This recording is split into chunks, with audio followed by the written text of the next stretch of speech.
मतलब आगामी लोकसभा चुनाव को लेकर जो पार्टी की रणनीति थी और उसमें कहाँ क्या पेंच है, क्या गठबंधन के बारे में सारे सवाल हैं आपके, उसमें कहाँ क्या सच्चाई है, क्या फैक्ट्स हैं उसके, वो मैं आपके सामने एक बार फिर रख रहा हूँ। ताज़ा जितने भी अपडेट हुए हैं उसके आधार पे हम बार बार यही कहते हैं, और ये बात सच है कि आम आदमी पार्टी का जन्म कांग्रेस के भ्रष्टाचार के खिलाफ लड़ते हुए हुआ था, और हम पिछले लगातार 4-5 साल से उस भ्रष्टाचार के खिलाफ लड़ाई लड़ रहे हैं। लेकिन एक ऐसे समय में जब देश में नरेंद्र मोदी जी और अमित शाह जी का गठबंधन, उनकी जोड़ी पूरे देश के लिए, सांप्रदायिक ताने बाने के लिए, देश के भविष्य के लिए खतरा बनी हुई है, वैसे में अपनी उस पूरी मुहिम के साथ साथ हमारे लिए ये मुहिम भी जरूरी है कि देश सांप्रदायिक ताकतों से मुक्त हो। देश में सांप्रदायिक ताकतें देश को तोड़े ना। अगर देश टूट गया, अगर देश इस तरह से टुकड़े टुकड़े हो गया तो फिर देश में बचेगा क्या। तो इस सब को रखते हुए आम आदमी पार्टी ने गठबंधन की इस राजनीति पर विचार किया कि किसी तरह से मोदी और अमित शाह की जोड़ी को सत्ता में वापस आने से रोका जा सके। इसमें अलग अलग राज्यों में अलग अलग तरीके के गठबंधन हो रहे हैं। कर्नाटक में कुछ हुआ, यूपी में कुछ हुआ, कहीं और कुछ हुआ। उसी क्रम में दिल्ली, गोवा, पंजाब, चंडीगढ़, हरियाणा, जहां आम आदमी पार्टी की प्रेजेंस है, हमने भी बाकी सारी चीज़ों को किनारे करते हुए ये प्लान बनाया कि 33 सीटों पे मोदी और अमित शाह की जोड़ी को रोका जा सके। 33 सीटों पे रोकने का मतलब है कि विनिंग और लूजिंग के बीच में 66 का गैप होता है। ये हम तैयार हुए। अब इसमें हमने कांग्रेस से बात की, हमने हरियाणा में जेजेपी से बात की। मैं पहले भी रख चुका हूं यहाँ कि कांग्रेस ने किस तरह से गोवा में टाइम वेस्ट कर दिया। पंजाब पे वो पूरी तरह से अड़े रहे कि नहीं, पंजाब में हमारे साहब कैप्टन साहब नहीं मान रहे, बहुत सारी चीज़ें हैं। उसको हमने कहा ठीक है। अब दिल्ली की बात करें तो दिल्ली में कांग्रेस का एक भी एमएलए नहीं है। दिल्ली में कांग्रेस का एक भी मेंबर ऑफ पार्लियामेंट नहीं है। पिछले चुनाव में कांग्रेस को 10% वोट मिले थे, और उसके बावजूद कांग्रेस यहाँ पे कह रही है साहब 4-3 सीटें करेंगे, आधी सीटें चाहिए, करीब आधी सीटें शेयर करना चाहते हैं। पंजाब में जहां आम आदमी पार्टी के 20 एमएलए रहे, जहां पे 4 सांसद रहे, वहां पे उस हिसाब से तो वहां भी फिर 13 में से आधी सीटें होनी चाहिए, 7-6 होनी चाहिए। लेकिन वहां सीट शेयरिंग उसी आधार पे होनी चाहिए। लेकिन वहां कांग्रेस ने कहा जी हम यहाँ सीट शेयर करने को तैयार नहीं है। हरियाणा में कांग्रेस के सारे नेता इंटरनल बातचीत में मानते हैं जी हरियाणा में कांग्रेस सारी सीटें हार रही है। हमने वहां प्रस्ताव रखा कि जो जेजेपी है, जो इनेलो से टूटी हुई है, और इनेलो का लार्जर वोट बैंक उसके पास में आ चुका है, दुष्यंत चौटाला जी की पार्टी के पास में, कि दुष्यंत चौटाला जी की पार्टी, आम आदमी पार्टी और कांग्रेस अगर मिलें तो 10 की 10 सीटों पे भारतीय जनता पार्टी को हरा सकते हैं।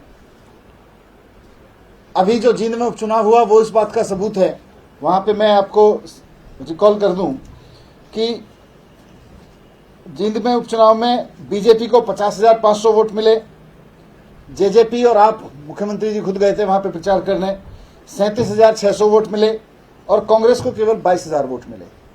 तो हरियाणा में कांग्रेस ने अपने सबसे बड़े नेता को उतारा था, सुरजेवाला साहब को, उसके बावजूद कांग्रेस को 22,000 वोट मिले, बीजेपी को 50,000 और आप और जेजेपी को 37,000 वोट मिले, जेजेपी के कैंडिडेट को।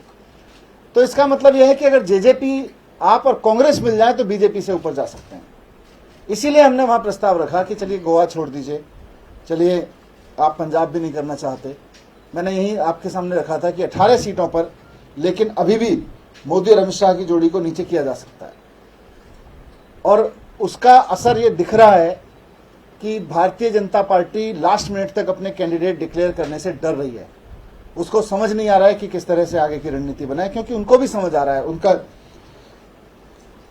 हरियाणा में थोड़ा सा और देखें तो वहां जो पहले जो चुनाव हुआ था उसमें इनेलो को 25% वोट मिला था और कांग्रेस को 23% मिला था जब चुनाव हुआ था। इस पर जब बात हुई, हमने दुष्यंत चौटाला जी से बात की। उन्होंने कहा भाई 4 कांग्रेस ले ले, 4 हमको दे दो, 2 आप लोग रख लो। हमारा मकसद था इनेलो और कांग्रेस को साथ लाना, इसको जेजेपी और कांग्रेस को साथ लाना, क्योंकि उनके आपस में जो भी संबंध है हमारा राजनीतिक, वो तैयार नहीं हुए, कांग्रेस इसके लिए तैयार नहीं हुई। इन जेजेपी 4-4-2 के लिए तैयार थी। उन्होंने कहा जी 7-2-1 करेंगे, कांग्रेस 6-3-1 करेंगे। जब 6-3-1 के लिए हमने कहा कि ठीक है, आप हमको 2 सीट देना चाह रहे हो, हम कांग्रेस हरियाणा में हम 1 सीट तैयार हैं, तो आपको वही 7 मिल जाएंगी, 6 मिल जाएंगी उस तरह से। फिर भी वो तैयार नहीं हुए। फिर फाइनली 6-3-1 के बाद में जब कांग्रेस फिर से मुकर गई, कांग्रेस ने कहा कि साहब हम जेजेपी को केवल 2 सीट देंगे। हमने उनसे बात की, दुष्यंत चौटाला जी से, क्योंकि मोदी को हमारा मकसद सीटों के गणित नहीं देखना कि 1 सीट किसके पास जा रही है, 2 सीट किसके पास जा रही है। हमारा गठबंधन के लिए, राजनीति के लिए तैयार होने का एकमात्र मकसद था कि मोदी अमित शाह की जोड़ी को, पहले हम 33 की बात कर रहे थे, पर समय बचा था कि कम से कम 18 सीटों पर नीचे लाया जा सके, यानी कि जीत और हार के बीच में 36 का डिफरेंस अभी भी पैदा किया जा सकता था। हम बार बार इसीलिए तैयार होते हैं, हमने कहा 1 सीट हम छोड़ देते हैं, हमें कोई दिक्कत नहीं। उनको 6-3-1 भी स्वीकार नहीं हुआ, बोले जी 2 देंगे। हमने चौटाला जी से बात की, वो तैयार हो गए कि चलो जी ठीक है, हम भी इस इंटरेस्ट में तैयार हैं, कांग्रेस को 7 सीटें दे देते हैं, 2 पे जेजेपी लड़ लेगी और 1 पे आम आदमी पार्टी लड़ ले। और यहाँ दिल्ली में उन्होंने कहा था कांग्रेस ने 4-3 करेंगे, हम उसके लिए कि भाई 4-3 यहाँ कर लीजिए, वहां आप ये कर लीजिए। अब कांग्रेस उससे भी मुकर गई।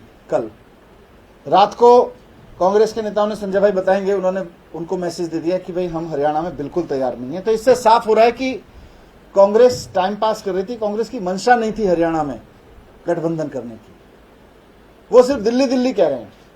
अब दिल्ली में प्रॉब्लम क्या है कि दिल्ली में आम आदमी पार्टी पूरी तरह से तैयार है और आम आदमी पार्टी की अपनी लोकप्रियता है। यहाँ पे हमारा सारा वो है, हम 7 सीटें जीत सकते हैं, और अगर कांग्रेस के साथ सीटें शेयर करेंगे तो उन सीटों पे कांग्रेस के हारने की संभावना है, वहां कांग्रेस आसानी से नहीं जीतेगी। तो ऐसे में उन्होंने मना कर दिया है हरियाणा के लिए, और गठबंधन की जो हमारी 18 की वो थी कि 18 सीटों पे उसको लेके आए नीचे, उसकी संभावना को उन्होंने एकदम सिरे से खारिज कर दिया है।